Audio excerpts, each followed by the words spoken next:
Buenos días, muchas gracias por la invitación a participar en estas 12ª jornadas de residentes de medicina familiar. Quiero pues agradecer a todos los organizadores por esta invitación. Mi nombre es Abraham Rubén Tamés Rodríguez y el día de hoy vengo a platicarles de la adaptación tecnológica del médico familiar en esta nueva normalidad. Hay que hablar de lo que ha pasado en esta pandemia. Ha sido un año sin precedentes según la OMS en el 2020, al final del año sí lo marca como tal. Y me gustaría empezar hablando de algunos puntos de lo que es la medicina familiar en esta pandemia. Pues primero que nada me gustaría hablar un poquito de lo que es el panorama, necesidades, prevención y adaptación de la pandemia como tal. Entonces, primero hablemos del panorama. En este panorama voy a empezar por hablar un poco de esta gráfica, en donde tenemos que en el color naranja es la cantidad de casos desde la primera ola, perdón, segunda ola, tercera ola y cuarta ola, que al final se ve como está ahorita en este momento disparado como nunca antes habíamos visto el número de casos confirmados. De igual forma, en la curva más oscura, que es un morado oscuro, es la mortalidad de casos y pueden ver la diferencia de estos casos, ¿no? Entonces, aunque estamos teniendo muchos más casos contagiados, la mortalidad no se ha elevado más que en la segunda ola. Entonces, esto nos habla de, pues uno, la variante Omicron de esta cepa que no aparenta ser tan letal, pero probablemente también jueguen un papel importante en las vacunas para esta situación de la nueva normalidad, digo, de la nueva ola que estamos viviendo ahorita en donde no se ha disparado tanto. Entonces ya hay vacunas, ya hay otros factores que intervienen en que afortunadamente no se esté disparando a la par. Ya hay un total de 351 millones a nivel mundial de casos confirmados y este sí se disparó 5 veces más de lo que habíamos tenido en las otras olas. Sin embargo, la muerte se disparó un poquito más de la mitad de lo que teníamos, que es realmente mucho menor la mortalidad que se está presentando ahorita, con un total de 5.6 millones de muertes. En cuanto a los factores de riesgo y de las causas de mortalidad, pues desde luego que tenemos nuestro principal factor, que es la edad, mayor mortalidad, desde luego.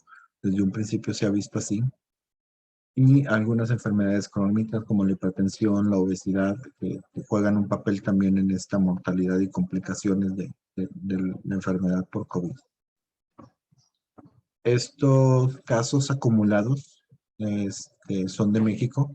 Y aquí tenemos que la mortalidad, digo, de que los casos confirmados, como pueden ver, han ido en aumento de forma importante hasta, pero sin embargo la mortalidad no. El número de funciones todavía se ha mantenido estable y afortunadamente no va a la par de cómo se han disparado los casos de forma exponencialmente durante estas olas. México ya tiene casi 4 millones de casos confirmados acá. Aquí se pasó un poco esta información. De muertes tenemos ya 0.17 millones, tenemos 170,000 muertes aproximadamente de casos, que también afortunadamente se mantiene baja. Y bueno, ¿y qué tenemos en esta pandemia de COVID que se ha desarrollado a lo largo de estos 2 años? Pues principalmente estrés a los sistemas. ¿A qué sistemas? Bueno, pues al sistema de salud. Principalmente generó estrés desde un inicio, en el sentido que se ha impulsado al máximo esta necesidad de utilizar los sistemas de salud. En primero las hospitalizaciones, las camas, las reconversiones, la consulta de medicina familiar.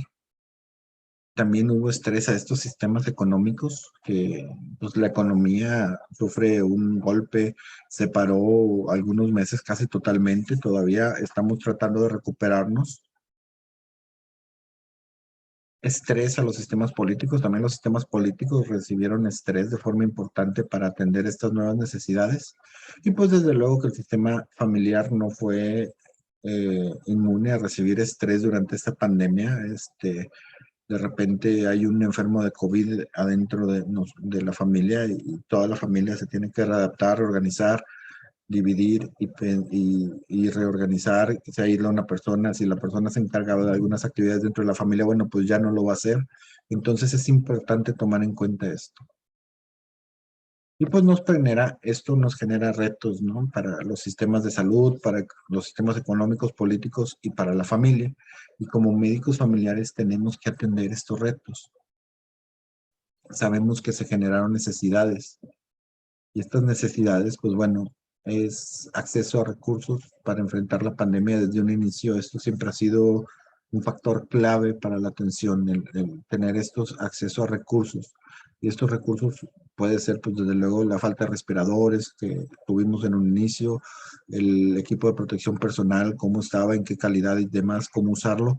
Y esto se convirtió en una necesidad, pero sobre todo personal.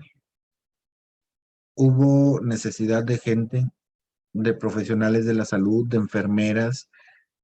En algún momento los sistemas se vieron rebasados y no había suficiente personal de salud para dar atención a todos, tanto a nivel local como a nivel nacional, como a nivel mundial. Se vieron rebasados en algunas de las olas los sistemas de salud actualmente. Pues sabemos que hay una sobredemanda en primer nivel de atención. Ahorita con los MARS en esta cuarta ola estamos viendo como en primer nivel de atención se está requiriendo una demanda de forma importante en las unidades de primer contacto. Cómo se solicita que estemos atendiendo esta necesidad de brindar atención a todos los pacientes con COVID. Y esto lo ha generado la pandemia. Pues se necesitan médicos familiares. Hay una necesidad de médicos familiares y estos médicos familiares tienen que ser excelentes clínicos. Desde un inicio, la necesidad de un médico familiar que es excelente clínico fue importante. Uno, el médico familiar, desde el inicio no había pruebas rápidas, no había PCR. Tenías que ser clínico para el diagnóstico de COVID. Tienes que ser clínico para detectar signos de alarma y de complicaciones tempranas que caben en un mejor desenlace de nuestros pacientes. Tenemos que ser consultores de salud, consultores y gestores, podernos poner al día, estar leyendo al tanto, poder tener información.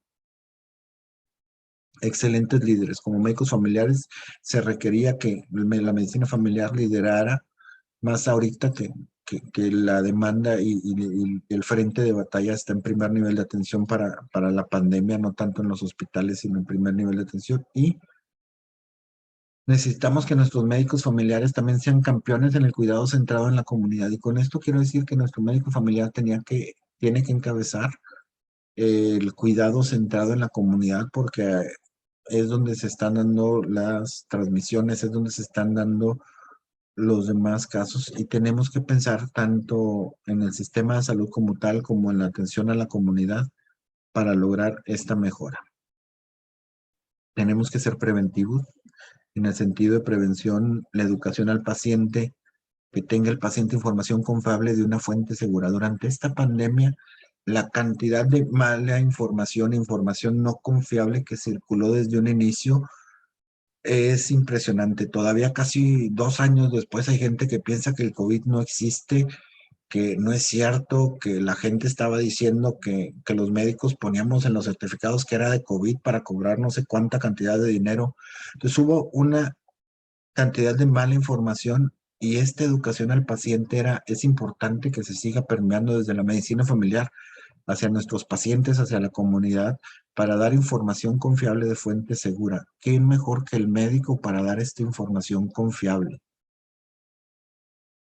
La comunicación no verbal sigue siendo una necesidad importante para nuestros médicos familiares, para poder transmitir esta comunicación que no decimos con las manos, para poder exponer, pero también para ser perceptivos de esa comunicación no verbal que nuestros pacientes decían a nosotros. ¿Qué me decía el paciente con esta comunicación no verbal? ¿Cuál era ese metamensaje que estaba debajo de las palabras de nuestros pacientes que sigue existiendo hasta la fecha? Y héroes en detección temprana. Entre más rápido se detectaran los datos de alarma, mejor podíamos combatir y evitar que acabara con un desenlace fatal o trágico de nuestros pacientes con COVID. Esa detección temprana de signos de alarma ayudaba a que un paciente que potencialmente se iba a complicar pudiera ser internado a tiempo, tratado con tratamientos o esquemas comprobados agresivos que le ayudaran a que no tuviera que requerir una intubación o, en caso de requerirla, que le fuera mejor a la larga. Y esta detección temprana es fundamental y ha sido fundamental en nuestro conocimiento y nuestra nueva adaptación, en el sentido que sabemos muy bien que nuestro paciente empezaba a desaturar y de repente ya nos llegaban saturando 60, 50, 70 y ya llegaban cuando estaban realmente muy complicados. Entonces, esta detección temprana es parte de esta nueva adaptación. Se hicieron medidas, se hicieron cosas de las que ahora les hablaremos para lograr esta detección temprana y que pudiéramos detectar a nuestros pacientes en un momento adecuado. Esa adaptación que vive la medicina en primer contacto es a nivel mundial. Por ejemplo, las redes sociales durante la pandemia, eso fue algo nuevo que nos tuvimos que adaptar a usar, a manejar, a atender en diferentes niveles. Las redes sociales sirven para compartir información, apoyo y esperanza en diferentes niveles. No necesariamente pueden servir para malinformación. Sirven para tips para problemas específicos de consulta, conocimiento de las mejores prácticas posibles y compartir la mejor evidencia a través de estas redes sociales, de WhatsApp, de redes sociales, Facebook, de grupos de Twitter. Se logró transmitir información confiable tanto de la OMS hacia la gente, de Secretaría de Salud, información de cómo vacunar, dónde vacunar, se publicaba en redes sociales y la gente se enteraba, la comunidad acudía a los centros de vacunación y podíamos atender mejor esta pandemia desde un enfoque preventivo. Hablando un poquito más de las redes sociales durante la pandemia, tenemos que WhatsApp jugó un papel importantísimo en los diferentes niveles. Este es un grupo, por ejemplo, de consulta china, en donde se juntaron médicos de España y de China y de todo el mundo y se hacían preguntas y respuestas en diferentes niveles desde que empezó la pandemia. Y ellos eran los que tenían la información en ese momento con mayor experiencia ante esta nueva normalidad y había documentos como es en donde se hacían preguntas y se traducían a mandarín y luego los mismos médicos que tenían respuesta lo contestaban ya sea en mandarín o en español o en inglés. Por ejemplo, se ha estudiado el agua como forma de transmisión del virus. ¿Podría ser una forma de transmisión? En su momento se preguntó. Y pues no ha habido informes, sí, no, los aerosoles sí pueden ser una manera en que las alcantarillas pueden tener esta información, sí existe posibilidad en alcantarillas por la generación de aerosoles, mas sin embargo, como pueden ver, esto ayudó a compartir información de entre pares, de médicos de primer contacto a médicos de primer contacto a nivel mundial, y de repente las barreras de idioma, las barreras las fronteras desaparecían y en tiempo real había preguntas y respuestas de esta información. También, pues desde luego que la telemedicina empieza a tener un papel mucho más importante en la atención de médicos y pacientes. Esta relación médico-paciente en telemedicina agarró un nuevo aire importante durante esta pandemia y hablaremos un poquito de cómo la detección del seguimiento a distancia de los médicos con teléfono, con videollamada. En muchos lugares se está probando la videollamada como tal, en otros solo son llamadas telefónicas. Y estas redes y esta tecnología de repente se volvió información importante en el sentido en que podías detectar si un paciente estaba saturando desde que empezaba a bajar la saturación, llegaba a 89, y acuda a consultar y se valoraba el internamiento desde un diagnóstico temprano, lo cual puede ayudar a que nuestros pacientes no tuvieran tanta mortalidad. Consulta y seguimientos telefónicos, como les mencionaba, es importante para atender esta mortalidad. También esto lo lideró primer nivel de atención.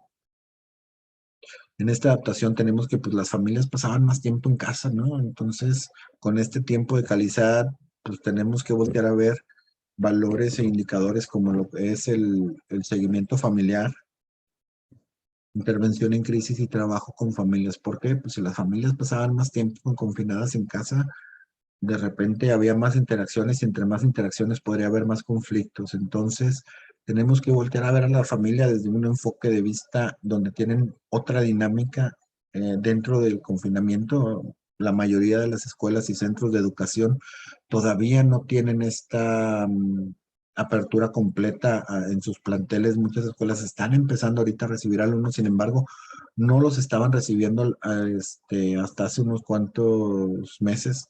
Las universidades continuaban cerradas, no habían empezado clases presenciales, todavía muchos lugares continúan con este tiempo, lo cual hace que la dinámica y pautas de interacción familiares cambiaran en el sentido que alguien tenía que cuidar a los niños, alguien tenía que estar al pendiente de las actividades escolares, no es como antes. Y esta es parte de la adaptación que el médico familiar tiene que voltear a ver y tenemos que empezar a disponer de la tecnología para poder acercarnos a estas familias sin tener que movernos directamente a cada una de las casas, sin tener que decirles a todos que vengan a consultar para poder atender esto, porque esto tenemos que voltear a verlo desde un enfoque de vista práctico con una solución en mente. Y aquí es donde pregunto, ¿dónde quedaremos? Aquí. Y esta imagen me gusta mucho, la he traído en varias presentaciones, porque era muy satanizada. Yo me acuerdo que muchos médicos se enojaban por esto, porque decían, no se puede atender por WhatsApp, ¿cómo se les ocurre hacer preguntas? Si realmente quieres que te atienda, ve a consultar. Y de repente yo brindo esta imagen que creo que es muy diferente. La atención que ahora la tecnología puede ayudar a darle al médico familiar. Y antes de pensar en si tiene o no ventajas, si sustituye o no una consulta médica y demás, me gustaría hablar un poco de lo que es la tecnología que hay actualmente en el mercado, lo que ya se dispone y no a precios exorbitantes disponible y que mucha de la gente ya trae entre sus día a día todos los días. Por ejemplo, este es un teléfono como cualquier otro teléfono inteligente, que ya la gran mayoría tiene contador de pasos, contador de calorías, medidor de actividad, cuánto ejercicio, cuánto tiempo se hace descansando, y empieza a hacer esos conteos de calorías, empieza a hacer ese conteo de actividad física o de actividad en general para el paciente. Entonces, esta es información que ya está en el teléfono inteligente. Además, ya aparecen monitores de presión arterial que sirven para medir la TA y estos mismos monitores ya en el mercado envían a través de la aplicación esta información de las medidas de TA a los médicos. Igual hay medidores de glucosa digitales que se conectan Bluetooth o algún otro medio inalámbrico con el teléfono y comparten esta información con teléfono. Entonces de repente el teléfono se convierte en esta herramienta que empieza a juntar información de actividad física, de TA, de glucosa.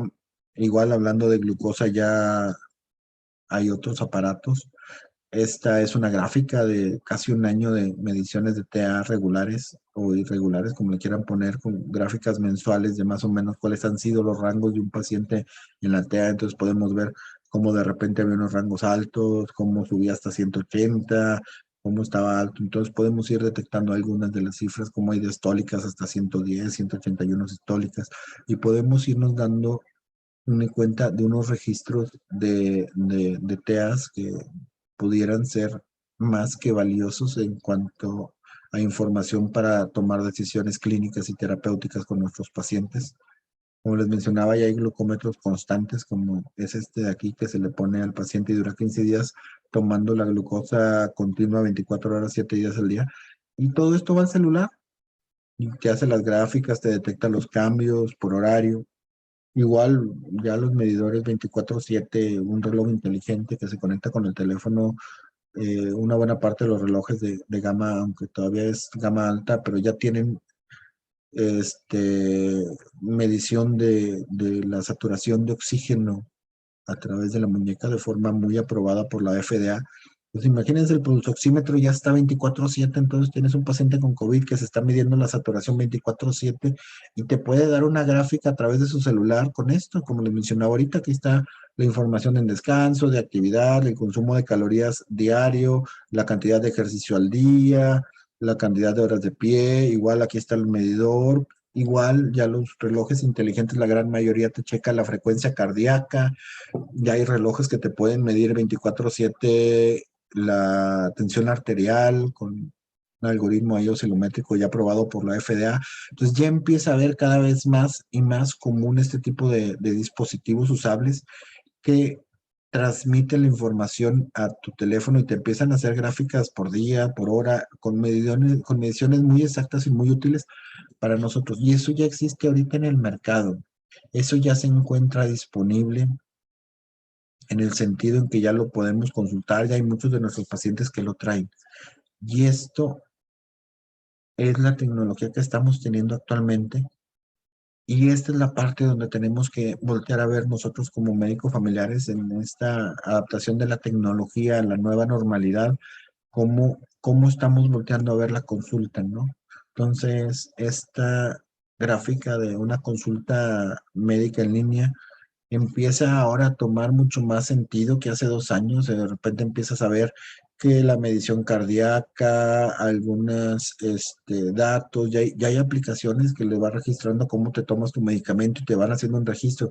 Entonces, nosotros como médicos y como actores principales de esta nueva atención, tenemos que tomar esta información de donde se esté teniendo y empezarla a capturar nosotros para tomar decisiones clínicas con nuestros pacientes.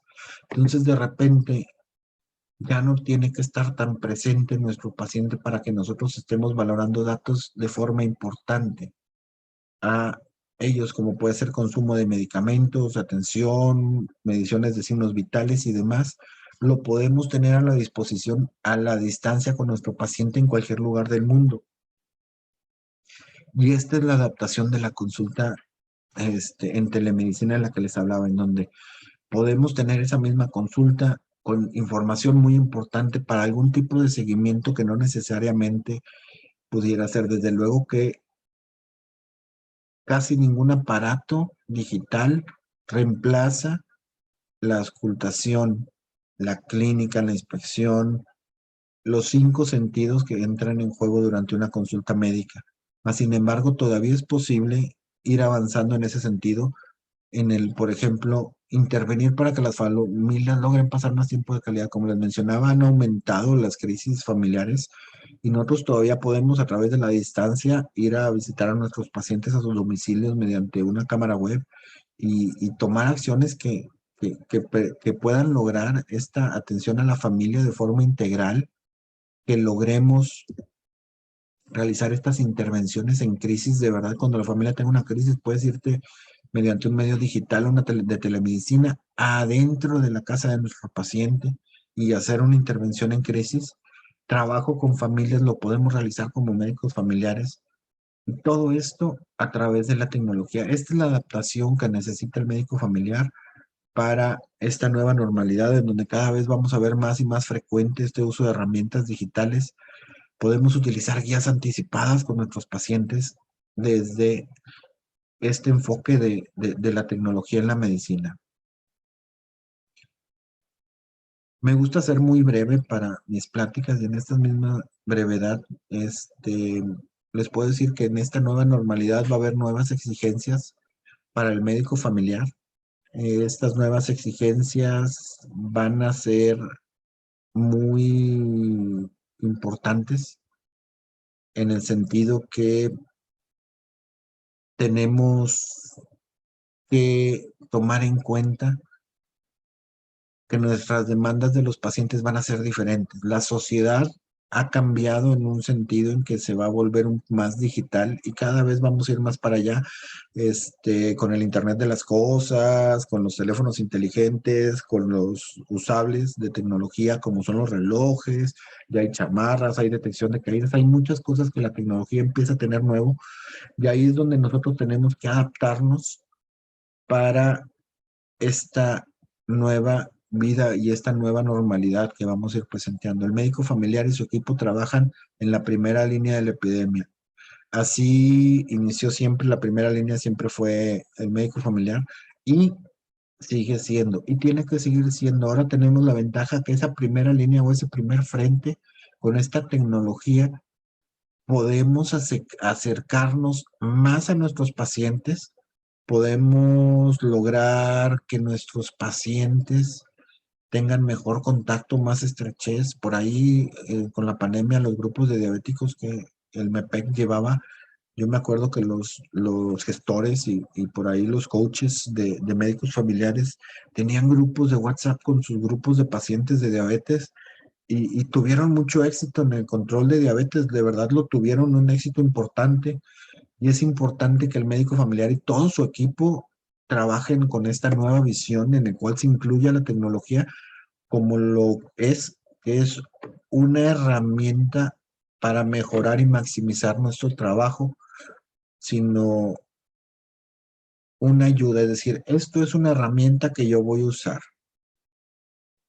Desde luego que también va a ayudar a protegernos a nosotros y a los pacientes en el sentido que como médicos, una visita domiciliaria a través de un medio digital, una llamada telefónica de distancia o un seguimiento en este momento de contagios y sobre todo al principio de la pandemia, porque esta es una pandemia que estamos viviendo ahorita, pero no es la primera y probablemente tampoco va a ser la última, nos ayudó a mantener esa distancia en algunos momentos y disminuir el riesgo de contagios con un paciente COVID. Entonces ya lo viste a lo mejor en módulo, ya lo vio un médico, compañero médico en módulo, lo manda a cuidado de domicilio y el seguimiento se hace a través de teléfono. Entonces ya no, ya el seguimiento no es una visita domiciliaria de una persona, ya el seguimiento no es que el paciente acuda a valorarse.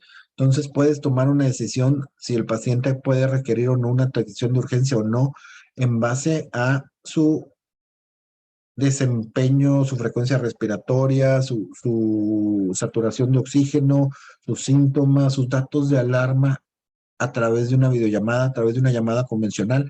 Y esto ayuda a disminuir el contagio entre pacientes al evitar que el paciente salga de su confinamiento o de su aislamiento preventivo. Y también el tuyo como médico también ayuda a protegerte a ti. Entonces, en ese sentido, ayuda a disminuir la cadena de transmisión, ayuda a controlar un poco mejor las cadenas de transmisión y de contagios. Tenemos que tener énfasis en lo emocional, tanto este estrés en social y en lo científico.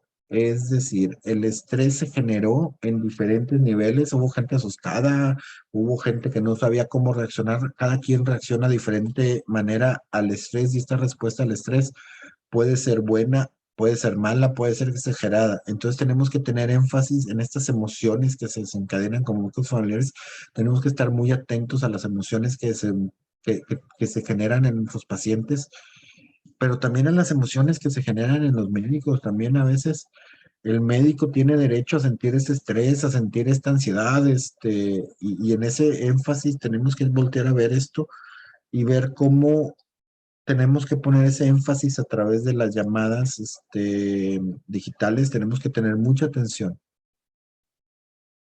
y sobre todo adaptarse a la nueva tecnología. La tecnología no va a cambiar, no va a dejar de aparecer. La tecnología siempre va a haber algo nuevo, siempre va a haber alguien creando un avance, siempre va a ir evolucionando en una nueva cantidad. Entonces, el reto para no quedarte obsoleto es adaptarse a esta nueva tecnología. Desde hace 4 años había médicos que empezaban a hacer llamadas por WhatsApp, que empezaban a consultar y estaban viendo las opciones para lograrlo hacer.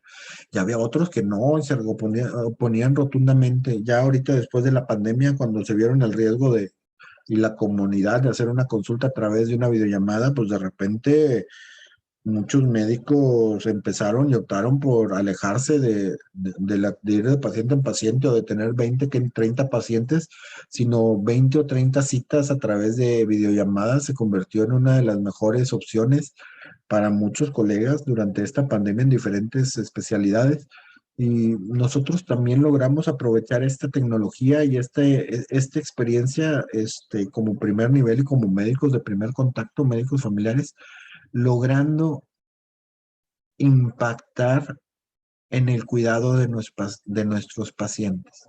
Y es aquí donde hay que voltear a ver cómo viene la realidad aumentada, la realidad virtual, y esas tecnologías vienen desarrollándose y a lo mejor todavía están en etapas incipientes, pero vienen ahí empujando el Internet de las cosas, viene empujando de forma importante para que las casas, los teléfonos y todo lo que está a nuestro alrededor empiece a ser más perceptivo de nuestro entorno, y en ese sentido hay que aprender a usarlo para proteger la salud de nuestros pacientes y enfocarlo a vidas más saludables.